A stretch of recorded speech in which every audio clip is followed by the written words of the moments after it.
Olá pessoal, tudo bem?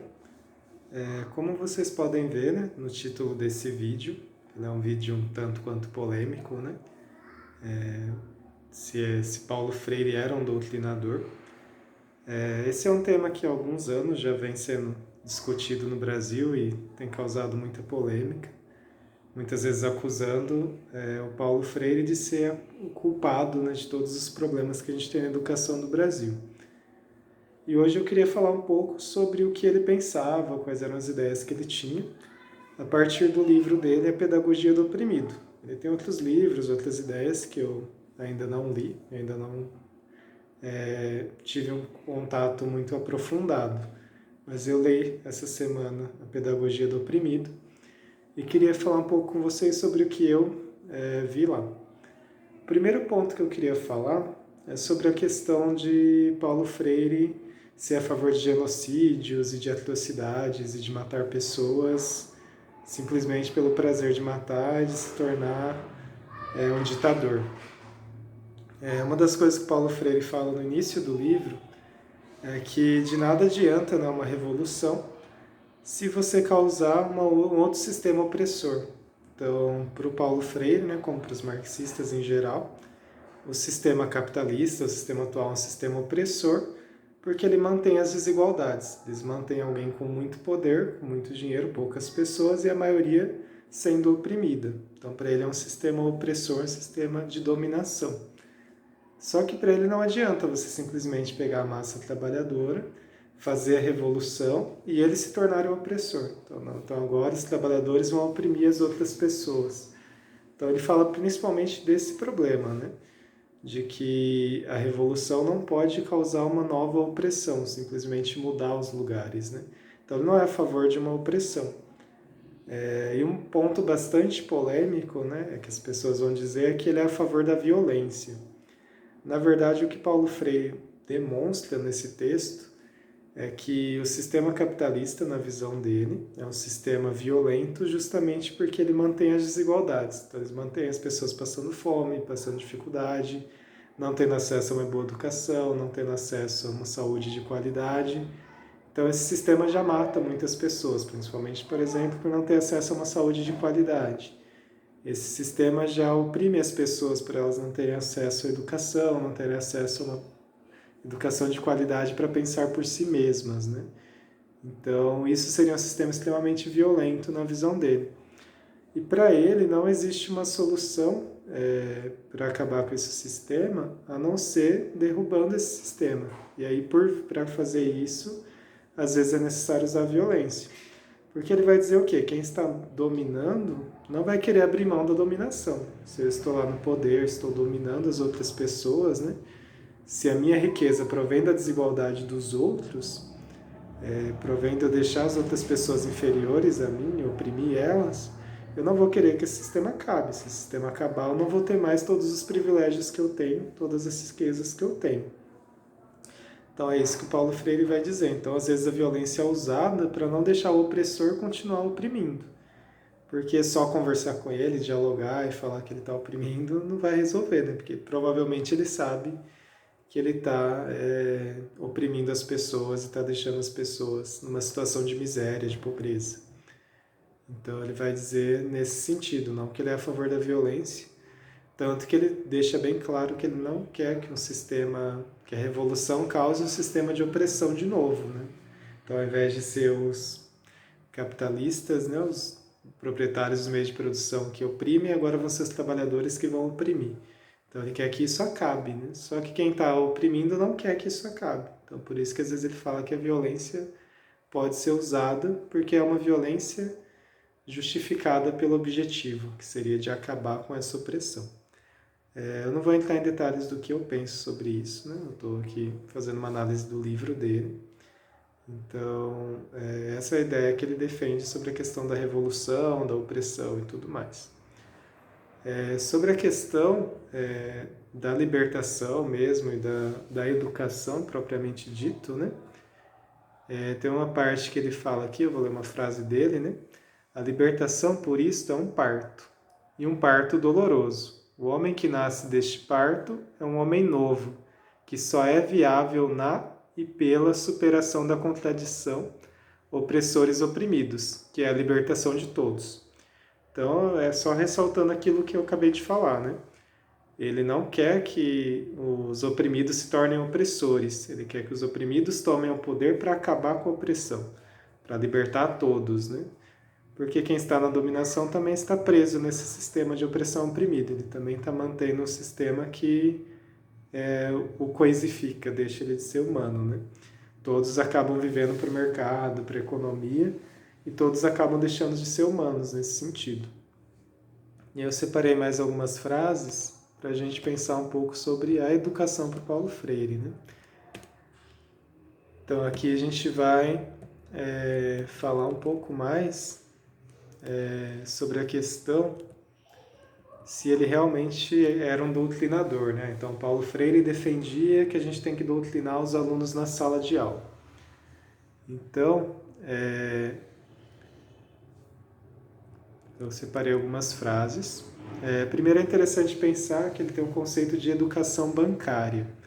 Educação bancária, para ele, é a educação atual, a educação que o Estado oferece, que as escolas oferecem. Que é o simples memorizar as coisas, decorar. O professor tem todo o conhecimento e ele simplesmente vai fazer você decorar esses conhecimentos. Então, isso é uma educação bancária, por quê? Porque ele deposita os conhecimentos na cabeça dos alunos. Então, o professor sabe tudo, o aluno não sabe nada, e o professor vai fazer o aluno decorar aqueles conteúdos. Então, essa é uma educação que, para ele, faz a gente deixar de ser humano, né? Porque o ser humano é aquele que pensa por si mesmo, que tem a capacidade de pensar, de analisar, de observar as coisas e pensar sobre elas. Quando alguém já traz pronto uma ideia e fala que essa é a verdade, o ser humano deixa de pensar por ele mesmo. O ser humano passa a simplesmente aceitar aquelas ideias e simplesmente repetir aquilo. Então, para ele, essa é uma educação ruim justamente por isso. E aí tem uma frase dele aqui que eu separei, né? O caminho por isto mesmo, para um trabalho de libertação a ser realizado pela liderança revolucionária, não é a propaganda libertadora. Não está no mero ato de depositar a crença da liberdade nos oprimidos, pensando conquistar sua confiança, mas no dialogar com eles. Aqui ele ainda está falando sobre a questão da revolução, né, da liderança revolucionária, que ele não deve simplesmente tratar o oprimido, tratar os trabalhadores, como se eles não pudessem pensar por eles mesmos, né? Então, vou chegar aqui e falar, não, vocês têm que fazer uma revolução porque é isso que vai tornar a vida de vocês melhor. Tá, para o Paulo Freire isso é uma besteira, porque você continua oprimindo aquelas pessoas, você está dizendo para elas o que elas têm que fazer. Então, para o Paulo Freire, a educação tem que causar maior conscientização das pessoas. E aí, aqui em umas outras frases, ele vai explicar melhor isso. Ele fala aqui, ó, só existe saber na invenção, na reinvenção, na busca inquieta, impaciente, permanente, que os homens fazem no mundo, com o mundo e com os outros. Busca esperançosa também. Aí vou ler mais uma frase para comentar com vocês. Já agora, ninguém educa ninguém, como tampouco ninguém se educa a si mesmo. Os homens se educam em comunhão, mediatizados pelo mundo. Então aqui é uma frase bem interessante, né? Ele fala, ninguém educa ninguém, né? E ninguém se educa sozinho, né? Eu não aprendi a falar sozinho, não aprendi a ler sozinho, não aprendi a fazer esse vídeo sozinho. Várias coisas, tudo, na verdade, eu aprendi na relação com o outro. Então a gente se educa em comunhão. Eu aprendo com o outro aprende comigo. Então o professor não pode ser aquele que sabe tudo, porque sempre vai ter algo que o aluno sabe que o professor não sabe. Às vezes um acontecimento da comunidade ali onde o aluno vive, o aluno sabe mais do que o professor que viu numa notícia, ou que ficou sabendo. E às vezes o aluno sabe explicar muito melhor o que aconteceu. Então, essa relação entre professor e aluno é uma relação no sentido de que os dois aceitem que não sabem tudo, inclusive o professor, e por isso há um diálogo. Então, o professor não vai dizer o que é a verdade, né? Ele vai simplesmente discutir com o aluno sobre aquele assunto a partir dos conhecimentos que ele tem. Não quer dizer que o conhecimento do professor não é importante, lógico que é. mas é importante também levar em consideração o que o aluno sabe e fazer o aluno pensar sobre o assunto, né? E aqui tem mais uma frase. Finalmente, não há o diálogo verdadeiro se não há nos seus sujeitos um pensar verdadeiro, pensar crítico. E aqui tem uma questão importante, né? A gente fala muito sobre pensar crítico, né? E muitos falam que o Paulo Freire fala que pensar crítico é aceitar o marxismo, é querer fazer uma revolução, é simplesmente aceitar a ideia da esquerda, a ideia do Marx, né? Então vamos ver o que ele fala que é o pensar crítico, que o Paulo Freire falou. Pensar que, não aceitando a dicotomia mundo-homens, reconhecem entre eles uma inquebrantável solidariedade. Este é um pensar que percebe a realidade como processo, que a capta em constante devenir e não como algo estático. Não se dicotomiza a si mesmo na ação. Banha-se permanentemente de temporalidade, cujos riscos não teme. Então ele está dizendo o quê? Pensar crítico é você perceber que a realidade não é estática, a realidade não veio pronta, ela está o tempo todo mudando. Por quê? Por que isso é tão importante para o Paulo Freire? Porque se você aceita que a realidade já está pronta, ela é daquele jeito, sempre foi assim, vai continuar sendo assim, você não vai querer mudá-la nunca. Então, eu realmente vivo uma situação de pobreza, de miséria, mas é assim mesmo, não tem o que ser feito, a sociedade é desigual mesmo naturalmente, se eu não tenho isso é porque eu não mereço, não é porque a sociedade funciona de um jeito incorreto. Na verdade, o que o Paulo Freire quer que a pessoa pense é que, na verdade, a sociedade ela é histórica, né? Ela vai sendo construída ao longo da história. Um exemplo clássico, antes existia a escravidão, e era normal, a escravidão é normal e tal. Então, se a gente pensasse que a realidade é algo estático, a escravidão continuaria até hoje.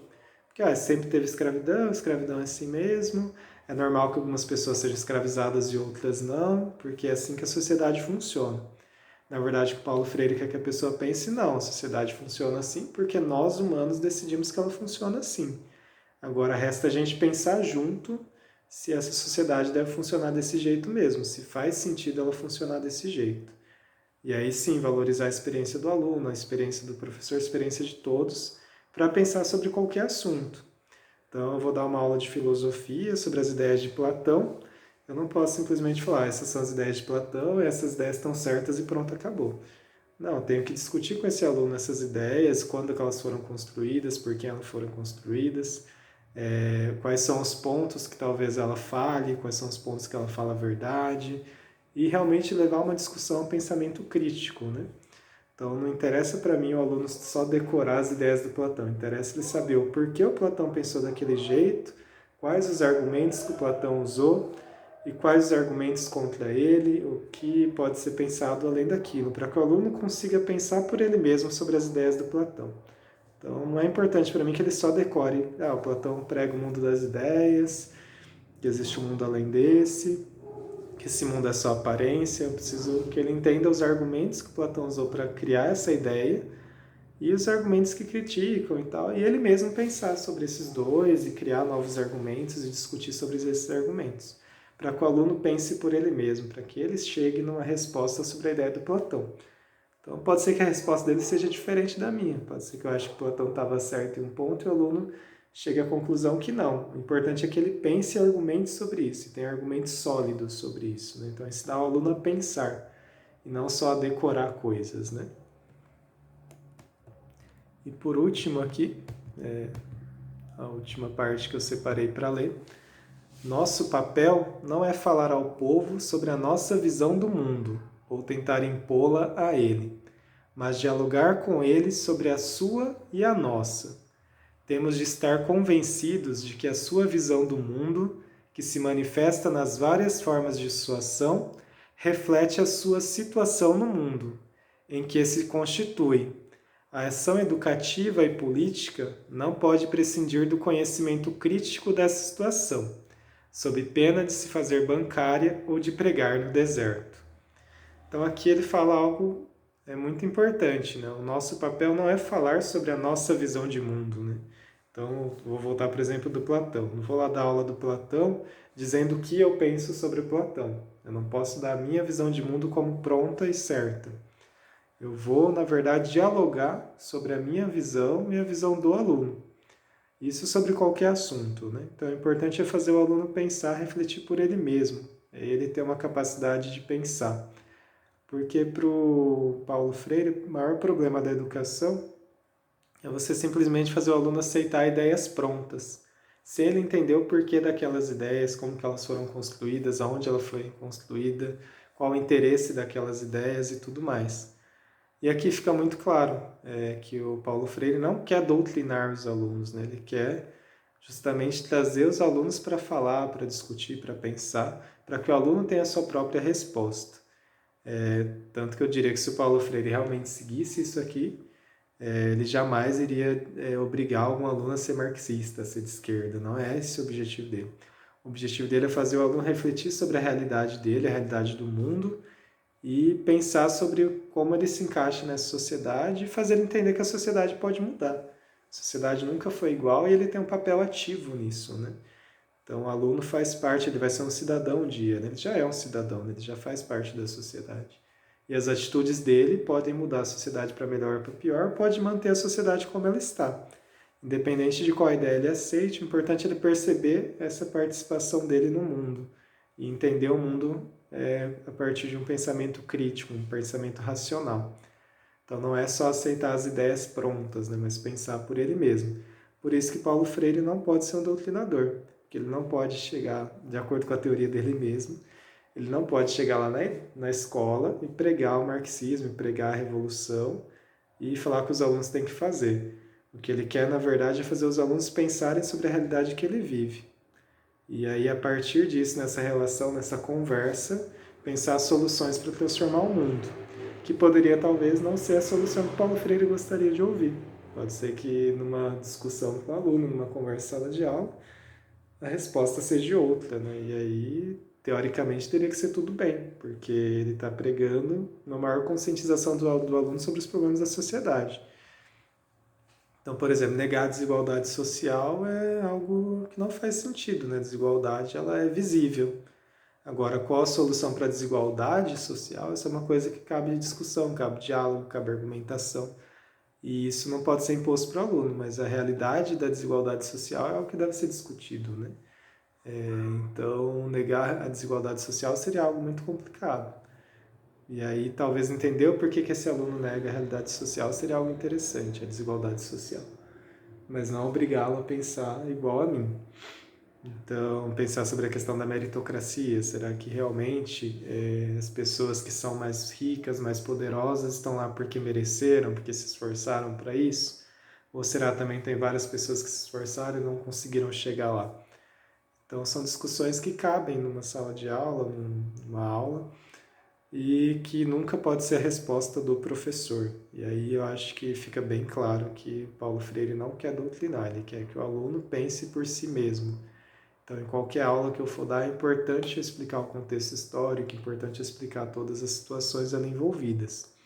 Então, imagina, eu vou dar uma aula de ciências, e aí eu não vou explicar todo o contexto de como aquela ideia surgiu, quais os argumentos que tiveram para ela, e debater com o aluno e fazer o aluno pensar o porquê que aquela ideia faz sentido ou não. Então, eu só vou lá e falo, não, a teoria da evolução está certa e pronto, acabou. Não, isso não faz sentido, eu fazer ele decorar as regrinhas sobre a teoria da evolução. O importante é eu fazer ele entender os argumentos por trás daquelas ideias e fazer ele pensar sobre elas e tomar consciência daquilo. E a partir disso ele mesmo ir criando novas ideias e pensando sobre aquilo para a realidade dele. E a importância também de trazer a realidade dele para a sala de aula. Então é isso, o vídeo já está ficando bem longo. Qualquer dúvida pode fazer perguntas. Eu não sou um especialista em Paulo Freire, eu não conheço ele tanto, mas a partir da leitura do livro dele achei interessante compartilhar essas ideias, principalmente porque se fala muito dele, né? E achei interessante compartilhar o que eu vi no livro dele, lendo o livro dele. E espero que vocês possam compartilhar também o que achou, o que pensa, para a gente poder manter o diálogo e a conversa sobre esse assunto. É isso.